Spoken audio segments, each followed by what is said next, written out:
Scholomance Academy is here, and that means we're going to be doing some card reviews. We're going to start off with Demon Hunter, and in terms of rating scales, there's going to be two. The first one is going to review the overall card quality, as in how good it is in general, and then the second one is going to review meta relevance, meaning how likely are we actually going to see it in the meta. So if a card is really, really good just in general, but I don't see it being played, it might get a 4 out of 5 in terms of overall card quality, but only a 1 out of 5 in terms of meta relevance. So to kick it off, we have Vilephene Trainer. This is a 4-mana 5/4 with Outcast, summon 2 1/1s. In general, this card is pretty decent. You get a good amount of stats for the mana, but I just think that Demon Hunter right now, in terms of a tempo deck, is quite competitive in terms of card slots, and this just isn't good enough.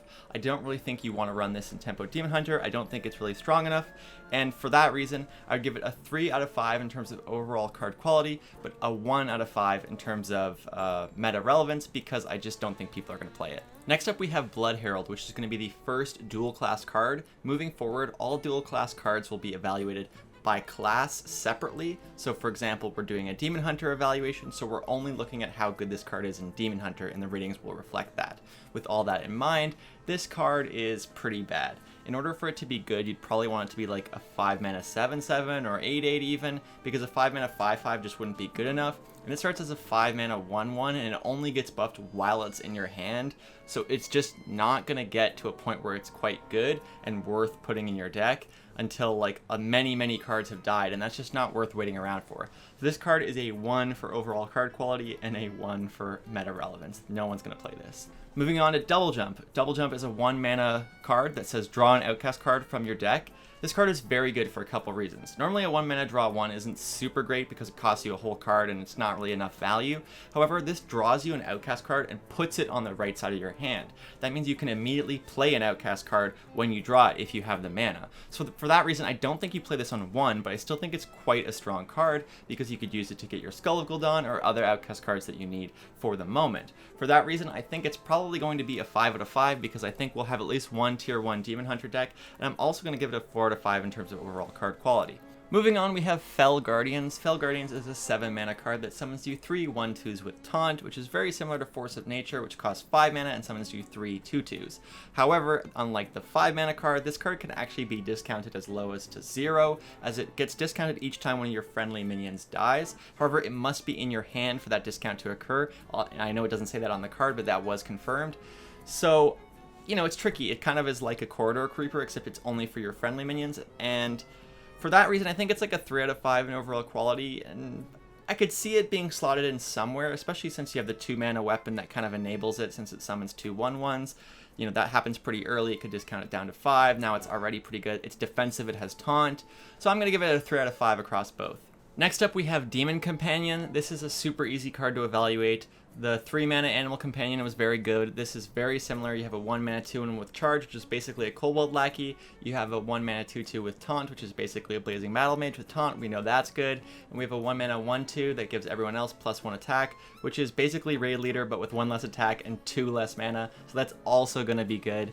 All of these are very solid. I think you're going to see this in a ton of different Demon Hunter decks, and at the very least, you're going to see it in the aggro deck. So I'm going to give it a 4 out of 5 in terms of overall card quality, and a 5 out of 5, as I think it will be in a tier 1 deck. Our next card is True Aim Crescent. This is also a very good card, a 1-mana 1/4 weapon, which is a great amount of durability, especially since you can hero power and make it 2 attack. And on top of that, whenever your hero attacks a minion, your other minions attack too. This is a great effect, and it enables eggs and those kind of abilities, death rattles, that kind of thing.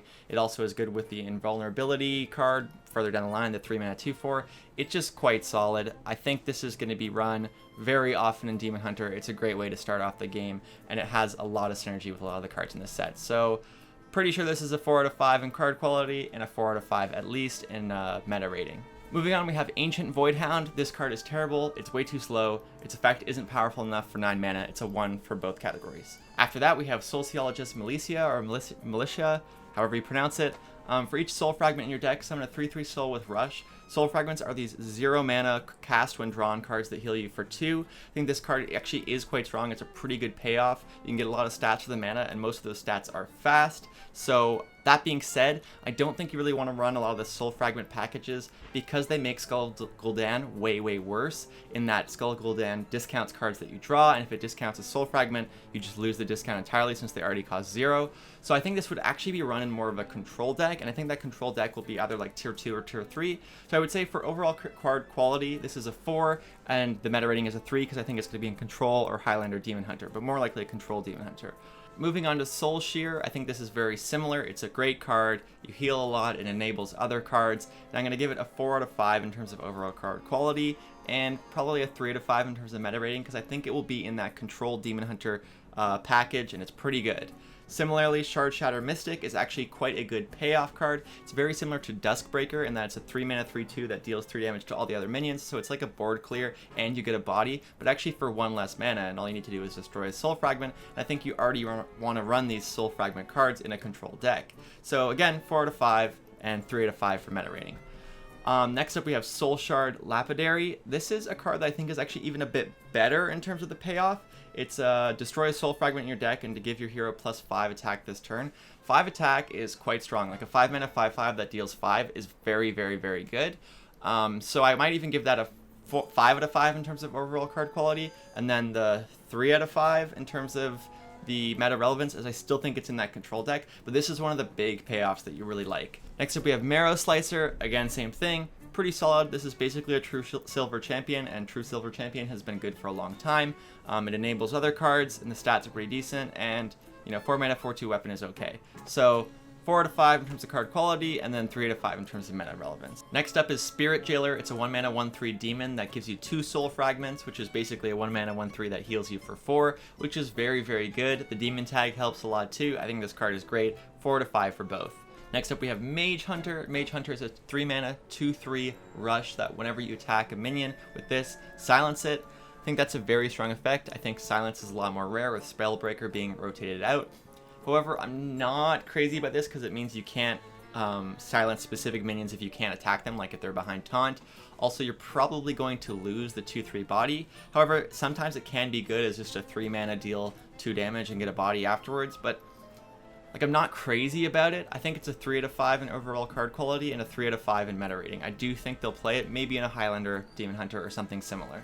Then we have Star Student Stelena. I think this card is pretty good. It's decent disruption. I don't really love it. I don't think it's a strong enough effect, and for that reason I'm going to give it a 2 out of 5 in overall card quality and a 2 out of 5 in meta relevance. Moving on, we have Philosophy. This is a 1 mana card. Copy the lowest demon in your hand. Outcast, give it +1/+1. I just don't think this card is strong enough. The effect is not strong enough to actually run it. I know that you could do it with the 1/2 that gets +1 attack each time. You get 2 2/3s and a bunch of other stuff like that.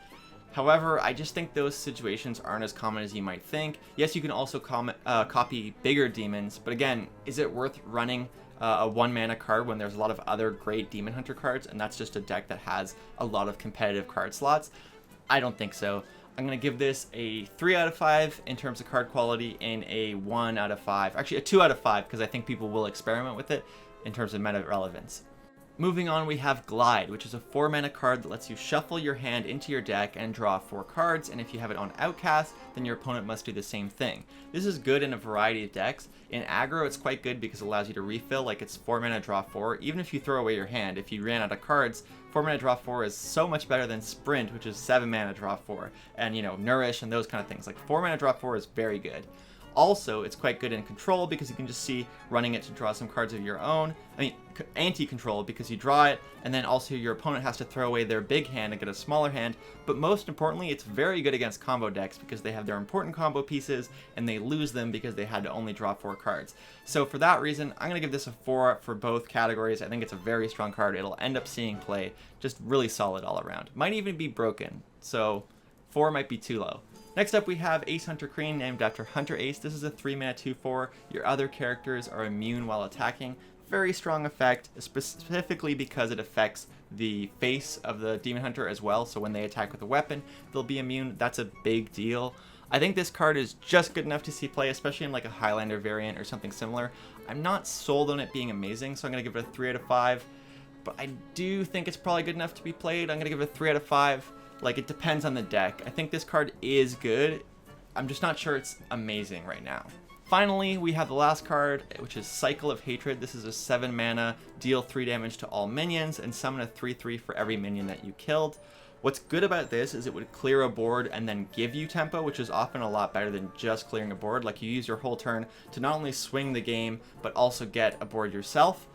However, you know, it's kind of comparable to Flame Strike, which is quite expensive. I certainly don't think that a tempo deck would run this, and also it conflicts with cards like Skull of Gul'dan. So for that reason, I kind of see it in that control deck that I've been talking about with the Soul Fragments. I think it'd be pretty good there. It's quite good against like Token Druid, those kind of things. So for that reason, I'm going to give it a 3 out of 5 in terms of overall card quality, and a 3 out of 5 in terms of meta rating. That's all for the Demon Hunter stuff, and we'll move on to Druid in the next video. Thanks for watching.